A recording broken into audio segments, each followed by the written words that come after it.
паёми асосгузори сулҳу ваҳдати миллӣ пешвои миллат президенти ҷумҳурии тоҷикистон ҷаноби олии муҳтарам эмомалӣ раҳмон ба маҷлиси олии ҷумҳурии тоҷикистон имрӯз ҳамчун сармашқи кори тамоми соҳаҳои хоҷагии халқи ҷумҳурӣ барои як соли дигар тавассути васоити ахбори оммад дар тамоми манотиқи кишварамон бо тантана ироа гардид. имрӯз мисли дигар шаҳру навоии тоҷикистони соҳибистиқлол дар корхона ва муассисаҳои шаҳри Турсунзода низ паёми тақдирсоз аз тарафи мардум хуш пазируфта шуд.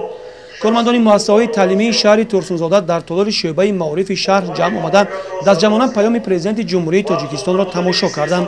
боиси тазаккур аст ки сафарбар намудани имконотҳои бештар барои рушди соҳаи маориф дар паёми имсола махсус қайд карда шуд. сарвари давлат пешвои миллат ҷаноби олӣ эмомалӣ раҳмон дар паёми имсолаи худ роҷеъ ба соҳаи тандурустӣ низ таъкидҳои мушаххас намуд. аз ҷумла диққати ҳозирин ба ҷалби мутахассисони ҷавон ба кор дар соҳаи тандурустӣ равона гардид. президенти ҷумҳурии тоҷикистон қайд карданд ки соҳаи тандурустӣ низ аз соҳаҳои калидӣ буда бояд барои ривоҷи соҳа мутахассисони ҷавон бештар сафарбар гарданд.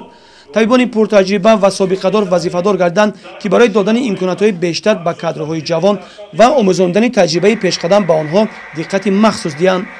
имрӯз заҳматпешагони тамоми соҳаҳои хоҷагии халқи шаҳри Турсунзода ҳамчун дар тамоми кишвар аз тамошои паёми асосгузори сулҳу ваҳдати миллӣ пешвои миллат президенти ҷумҳурии тоҷикистон ҷаноби олӣ эмомалӣ раҳмон ба маҷлиси олии ҷумҳурии тоҷикистон хулосаи зарурӣ бароварданд ва нуқтаҳои онро барои як соли дигари фаъолият ҳамчун реҷа ва самти афзалиятноки кори худ қабул намуданд.